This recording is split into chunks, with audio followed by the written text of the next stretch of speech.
So here is what we are looking for, the tree. As you can see, it has prettiness, and many of them. What we are looking at here is the oak. Yes, it's time for more oak leaves. Ah, fuck. Hello fellow brewers, and welcome to another episode, an exciting episode, a brilliant episode, a weird episode of Homebrew Wild and Cheap. So, as you know, I made an oak leaf wine a little while ago and left it for a year, and it's quite nice. I've given a couple of bottles away, I've drank a bit myself, and it's a nice wine. You wouldn't be able to tell this is an oak leaf wine. So I was looking over the video and I was like, well, I like oak leaf wine. But I wanted to do an autumn edition, so this is sort of like a challenge with myself. So it's an experimental wine that I've kind of come up with. And the idea is that I use nothing but oak. Yeah? So I'm using the oak leaves like I did in the previous video, but with no lemon and, there's nothing. Nothing, just the oak leaves. And because I'm not entirely sure how it's going to turn out, just on its own, because it's kind of bland, I've got some oak products, which are 2.5 grams of, funny enough, oak chips. Just little oak chips that can be fermented in. And the idea is that it's going to impart lots of flavour. So hopefully this mild flavour is going to be pretty damn good. That's the idea. But it's an experiment, because no one else has done it. Don't know why. Oak leaves are great. So in front here is two types of oak. I've got white oak, because there happened to be a white oak tree. And I've also got some good old-fashioned English oak, because English oat? No. English oak. That's the word. Because, well, let's face it, when you're making an oak wine, you need to have a bit of British oak. Because then it's there and you can. So, what we're going to do is pretty much have some fun. Awesome. So I'm going to set up the pan and, funny enough, put these in the pan. So I'll cut to that. Oh yeah, like a boss. Here we go. Can you get your little fuck? In it goes.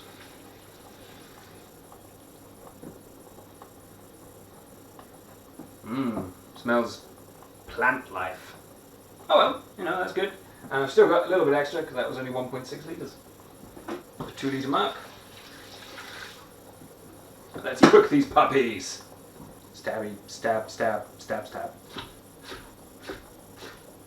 Good enough. Now we just leave it for 10 minutes.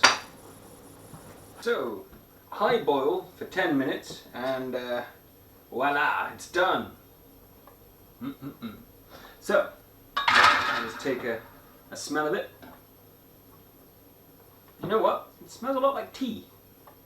I always wondered what was in tea apart from tea. Turns out it's old oak leaves. So let's just see if I can... Oh well, yeah, I can see why it looks, it smells like tea. Get my glass of awesomeness. Smells like tea because it looks a lot like tea. I don't think I want to try this as it is. So what we're going to do is I'm going to let this cool down because hopefully this will infuse some more of the flavours. Because funny enough, these oak leaves are, they're not done. Unless you like your greens al dente. So we'll leave this for an hour or two and we'll be back. Right, so it's been an hour and our lovely oak leaves still here. They're still pretty warm, but they're cool enough now so that I can touch the side without burning myself, obviously, with my hands.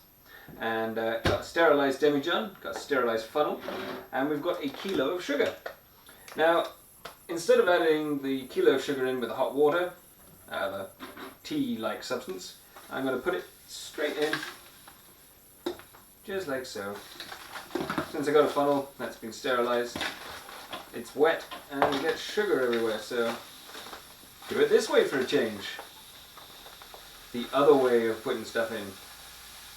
Just to prove that there's no real order in a lot of things that we do. Funny that.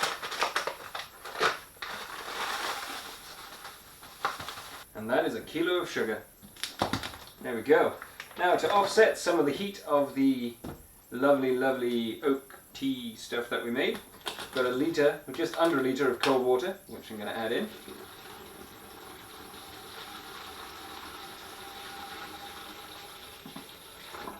And adding in a bit of cold water when you know that the stuff is hot is good, mainly because, especially if this is quite warm but not too warm. Obviously you want this kind of room temperature, otherwise you'll kill your yeast. So we've got our funnel, oh yeah, and fortunately these oak leaves, even though it's been an hour, they've still got a lot of the stuff to them. They're still, yeah, they're still awesome. Yummy. So what I'm going to do is we're going to pour in the liquid, and let's see what colour it is.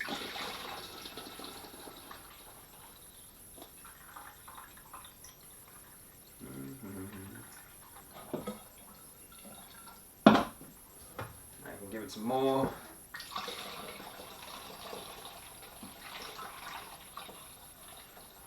And add it in.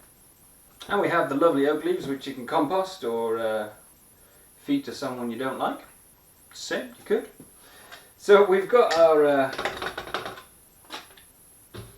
lovely, lovely oak tea, which to be fair is actually smelling a bit better with the addition of sugar. Yeah, I caught that one. So we're going to shake it up, and that's going to mix up all the sugar in, hopefully. And since we also boiled the water, this is also adding in a bit of oxygen, because funny enough, stuff needs a bit of oxygen when it gets started.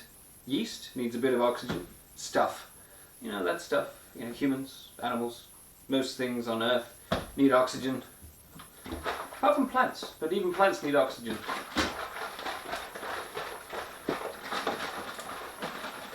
So, this is now not too hot to the touch, as in it's room temperature. And the sugar looks pretty much all mixed in. So it's time to grab the hydrometer and let's see what percentage this is. So if everything has gone to plan, this is going to be 12%, because that is what a kilo of sugar is. And it keeps everything nice and easy. We know it can ferment. Whoa, play with it. And funny enough, it is 12%. It's a very respectable wine. So we've got our yeast nutrient, which I'm going to add in a teaspoon. Lovely, lovely. Got my teaspoon. So there we go. I'm just going to add in one. And we've got our oak chips to add with the oak leaves. So this should be interesting. I'm going to add in the 2.5 grams of oak chips, like it's being stored in a barrel. And we'll keep this in throughout the fermentation and when it settles, which is going to be awesome. Just give it a little shake just to mix it all in. And it smells interesting. It smells like green tea now. So obviously pretty cool. So we've got our universal wine yeast, which is the same as the original oak leaf wine. If I can get it open. And now, the awesome bit, now just throw in that bit. In goes some yeast. Looking all lovely. Get rid of the pack. So this is the awesomely epic, as I've named it, Epic Oak with oak wine, 12%. So,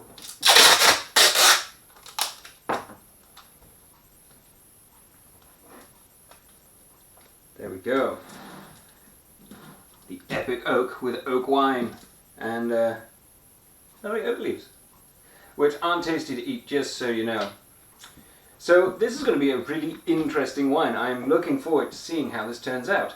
The oak itself is very tannin rich, and it has its own unique flavour, a bit like tea. And the oak chips will impart an oaky, extra oaky-ness to it, which we didn't get in the last one. So I am really interested to see how this turns out. So I hope you enjoyed this special, strange episode of Homebrew Wild and Cheap, and I'll keep you updated. So thanks very much, guys, and I'll catch you later.